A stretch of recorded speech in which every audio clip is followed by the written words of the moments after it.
तो hello everyone, कैसे हैं आप लोग। आई होप आप सभी अच्छे होंगे। तो आज की इस वीडियो में हम स्टार्ट करेंगे क्लास 10 का प्रैक्टिस सेट 3.5 का क्वेश्चन नंबर 3। इसके पहले की सारी वीडियोस अपलोडेड हो चुकी हैं, तो मेक श्योर अभी तक अगर आपने वो वीडियोस नहीं देखी हैं तो आप उन वीडियोस को देखकर अपनी प्रिपरेशन को और सिंपल कर रहे हैं। तो चलिए स्टार्ट करते हैं क्वेश्चन के साथ। जब आप क्वेश्चन को देखेंगे तो ये डायग्राम आपको फैमिलियर लगता है। अगर ये सेंटर पार्ट हटा दूँ तो ये किसके जैसा लग रहा है, क्वेश्चन नंबर 1 की जैसे, जहां पर आपने प्रॉपर्टी क्या लगाया था, टैंजेंट सेकेंड सेगमेंट प्रॉपर्टी। वही प्रॉपर्टी यहाँ पर अप्लाई होगी, उसके साथ और भी आपके कुछ क्वेश्चंस, कुछ प्रॉपर्टीज अप्लाई होंगी। तो स्टार्ट पहले हम क्या करेंगे, देखो लिखेंगे A B is a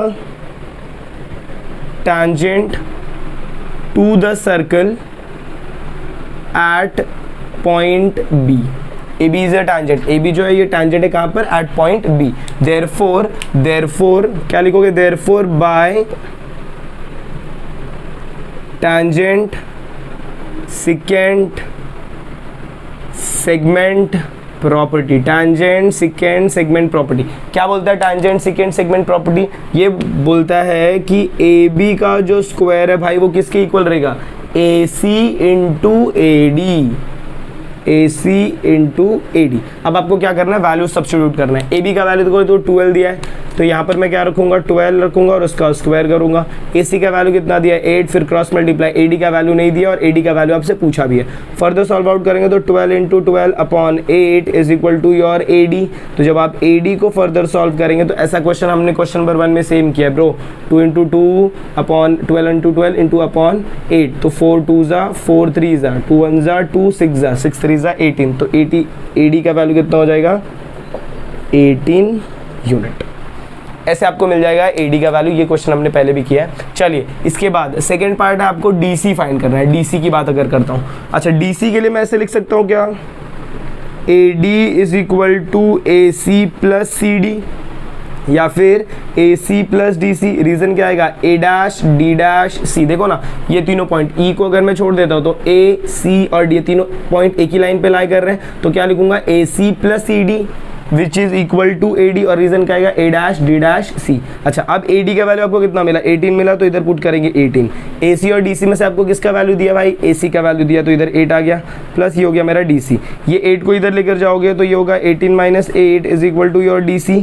therefore DC is equal to 10 unit. ये हो गया आपका DC। इसके बाद आपको एक नेक्स्ट और वैल्यू फाइंड करना है, that is your DE।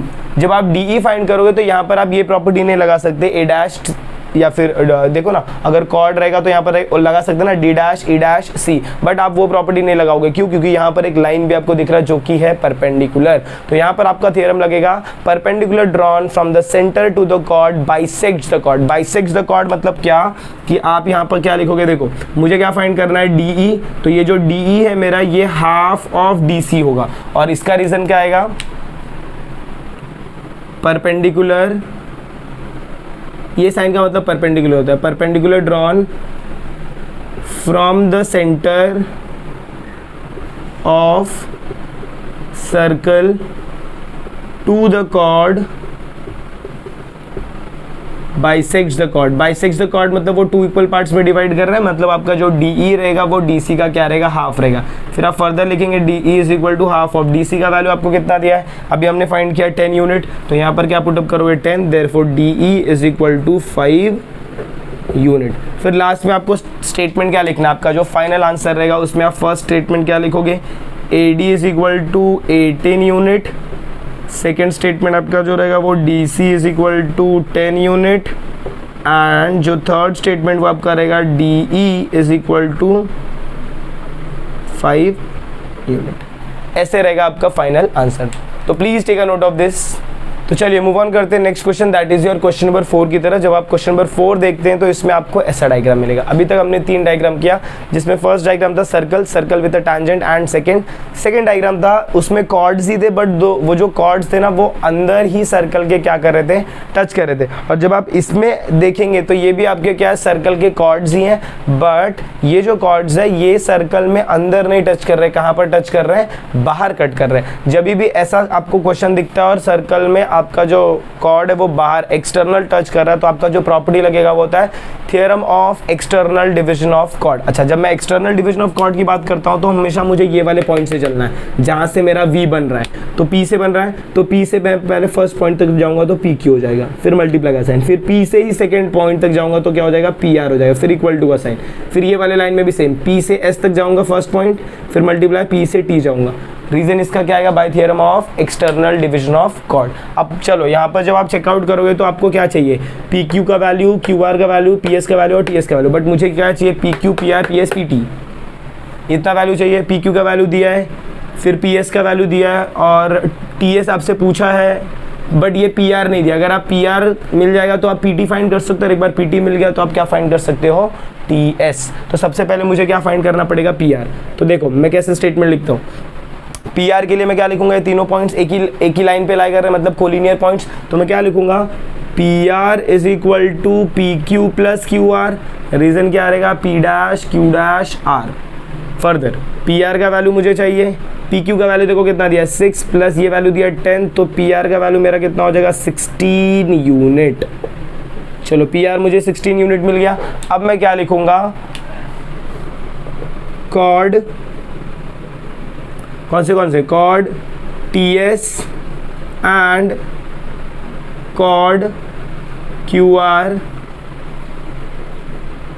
Intersect each other externally at point P। At point P ये दोनों कॉर्ड एक्सटर्नली टच कर रहे हैं कहाँ पर, एट पॉइंट P पर। देयरफॉर by theorem of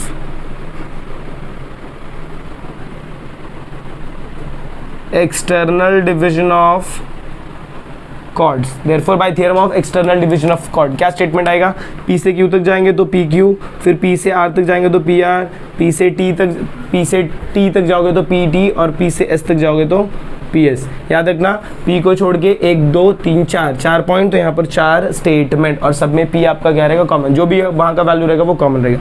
तो वैल्यूज पुट अप करने का, PQ का वैल्यू आपको कितना दिया है, 6। PR का वैल्यू आपको अभी यहाँ पर मिला 1 लिख दो यहाँ पर, और यहाँ पर क्या पुट अप करो 16।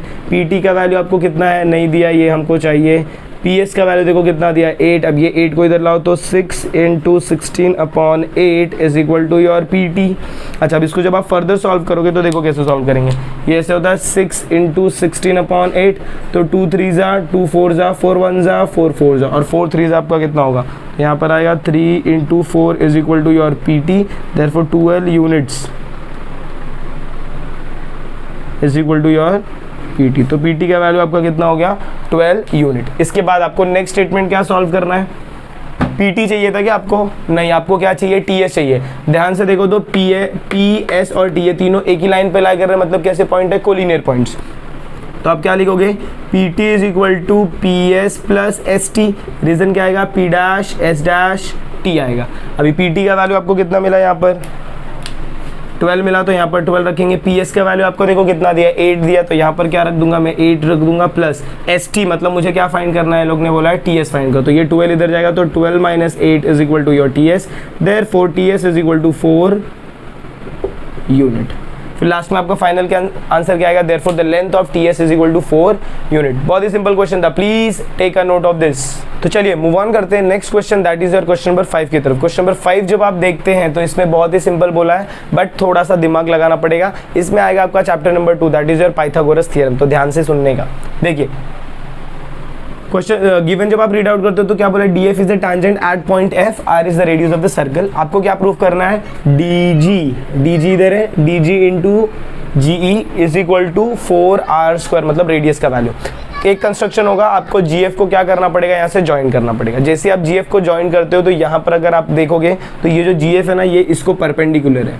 अगर ये परपेंडिकुलर है और ये यहाँ पर परपेंडिकुलर है, वाई, बिकॉज ये समझोगा ये आपका रेडियस और ये आपका क्या, टैंजेंट। तो radius is always perpendicular to the tangent, reason tangent segment theorem. और अगर आप एक बार ध्यान से चेक करें तो ये वाला जो आपका सेक्शन है ये क्या बना रहा है, सेमी सर्कल। सेमी सर्कल के अंदर जो भी ट्रायंगल बनेगा, तो अभी सेमी सर्कल के अंदर कौन सा ट्रायंगल बन रहा है, ये वाला ट्रायंगल बन रहा है, ये वाला ट्रायंगल, ये वाला ट्रायंगल। ये ट्रायंगल क्या होगा आपका 90 डिग्री होगा। तो देखिए सम कैसे स्टार्ट करेंगे, अब जब आप सोल्यूशन लिखेंगे तो सबसे पहले आप क्या लिखेंगे, देखो लिखेंगे major angle EGF is equal to 90 degree, और इसका रीजन क्या आएगा, diameter subtends right angle triangle. Diameter subtends, subtends का मतलब क्या आता है, बनाता है, diameter subtends right angle triangle. अच्छा इसके बाद क्या ये हो गया, इसके बाद आप ये बताओगे ये एंगल आपका क्या है 90 डिग्री। तो आप क्या लिखेंगे, देखो इन ट्रायंगल, कौन सा ट्रायंगल कंसिडर कर रहा हूँ, DFE, in triangle DFE measure angle DFE is equal to 90 degree. Reason क्या आएगा, tangent segment theorem, tangent segment theorem से आपका रीजन वैल्यू कितना आ जाएगा, मेजर एंगल DFE कितना हो जाएगा 90 डिग्री। अच्छा अगर DFE आपका 90 डिग्री है और यहाँ पर क्या बोला, देखो segment GF perpendicular to segment ED, ये 90 डिग्री है और ये सेगमेंट क्या है, परपेंडिकुलर है, तो यहाँ पर क्या बन रहा है, 3 राइट एंगल ट्रायंगल बन रहा है। देयरफॉर आप क्या लिखोगे, देयरफॉर ट्रायंगल, बड़ा वाला ट्रायंगल कौन सा है, DFE is similar to triangle, दो छोटे ट्रायंगल कौन से, FGE is similar to triangle FGD। इधर रीजन क्या आएगा, similarity in right angle triangle, ये रीजन आपने सेकेंड चैप्टर में किया है, similarity in right angle triangle, similarity in right angle triangle. अच्छा इसके बाद क्या, ये तो सिमिलर हो गया ना 3 ट्रायंगल, मुझे क्या करना है, इसमें से कोई भी 2 ट्रायंगल को सिमिलर प्रूफ मतलब कंसिडर करना है और उसके बाद उनका रेशियो लेना है। कौन से ट्रायंगल को लूंगा, उसके लिए मैं इधर चलूंगा DE और GE। DE आपको किधर दिख रहा है, इसमें DE है क्या, नहीं, तो ये नहीं लेगा, इसमें GE दिख रहा है और DE आपको इसमें दिख रहा है। तो मेरा जो 2 कंसिडरेशन वाला ट्रायंगल होगा वो होगा triangle DFE is similar to triangle FGE। अब वापस ध्यान रखना यहाँ पर आपको 1-to-1 करेस्पॉन्डेंस लिखना है। तो जब मैं 2 ट्रायंगल बनाऊंगा, पहला ट्रायंगल मेरा क्या बनेगा, DFE, और जो सेकंड ट्रायंगल मेरा बनेगा वो क्या रहेगा, DFE। जब आप DFE देख लेते हो तो D इधर है, F इधर है, E इधर है। सेकंड पार्ट जब मैं करूँ तो कौन सा है मेरा ट्रायंगल, FGE। जब मैं FGE की बात करता हूँ तो G पे 90 डिग्री है तो G मेरा इधर आएगा, उसके बाद F मेरा किधर जाएगा, वो सबसे ज़्यादा मैटर करता है कि आपका F आप किधर लिखोगे। देखो जब आप ये एंगल बनाते हो तो ये जो टॉप वाला पार्ट है FGE और इसमें DEF है ना, तो E एंगल सेम है तो E आपका इधर आएगा और F आपका इधर चला जाएगा। तो आपका ट्रायंगल कैसे बनेगा, देखो FGE, हमेशा याद रखना आपको ऐसे लिखना है FGE। तो ये हम लोग ने लिखा है प्रॉपर 1-to-1 करेस्पॉन्डेंस में ही लिखा है।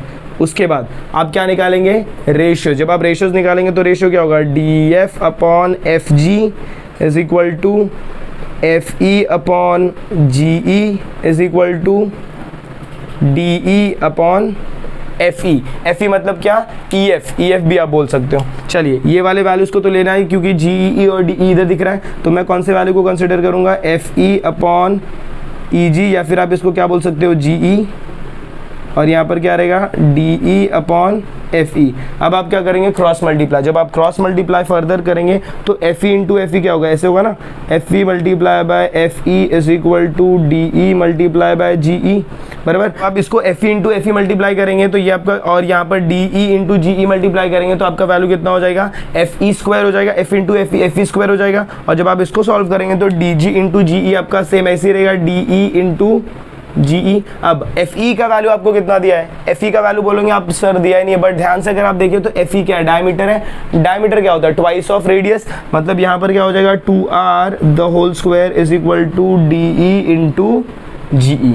अब ये 2r स्क्वायर का जब आप सॉल्व करोगे तो 4 इंटू r स्क्वायर हो जाएगा, क्योंकि 2 का स्क्वायर 4, r का स्क्वायर r स्क्वायर, और यहाँ पर आएगा DE इंटू GE। जैसे आप सॉल्व करते हो तो ये हो जाता है आपका HP, that is your hence proof. तो ये सब में हमने ज़्यादा कुछ डिस्कशन नहीं किया, सिर्फ यही डिस्कशन था कि सबसे पहले हमने डायमीटर ये एंगल बताया 90 डिग्री। क्यों ये एंगल 90 डिग्री बताया, ताकि हम बाद में बोल सके GF is perpendicular to ED। उसके बाद हमने क्या यूज़ किया, टैंजेंट सेगमेंट थ्योरम, ताकि ये भी एंगल हमारा 90 डिग्री हो जाए। उसके बाद हमने क्या कंसिडर किया, similarity in right angle triangle. तीनों ट्रायंगल को सिमिलर बताया, फिर तीनों ट्रायंगल में से मैंने 2 ट्रायंगल सिलेक्ट किया, ऐसे 2 ट्रायंगल जिसके अंदर मेरे ये DE और EG के वैल्यू आ रहे थे। वो वैल्यू को जब सिलेक्ट किया तो ऐसे 6 रेशियो आते हैं, 6 में से आप 2 रेशियो कंसिडर करते हो, और दोनों को क्रॉस मल्टीप्लाई करोगे तो आपको मिलता है FE स्क्वायर। जब आप FE की वैल्यू को चेकआउट करोगे तो FE की जगह आप क्या पुटअप करोगे 2r, क्यों? क्योंकि FE आपका क्या है diameter, and diameter is nothing but your 2 times of radius, तो 2 × r लिखेंगे, सॉल्व करेंगे और आपका आंसर आ जाएगा। आई होप आपको क्वेश्चन समझ में आया, please take a note of this. तो अगर आपको वीडियो समझ में आए, अगर आपको ऐसा लग रहा है यस यहाँ पर कुछ इंटरेस्टिंग चालू है, तो प्लीज वीडियो को ज़्यादा से ज़्यादा अपने फ्रेंड्स के साथ शेयर करें। चैनल पर नए तो चैनल को सब्सक्राइब करना ना भूलें। मिलते हैं अगली वीडियो में इसी के कंटिन्यूएशन के साथ, तब तक के लिए have a good day and take care.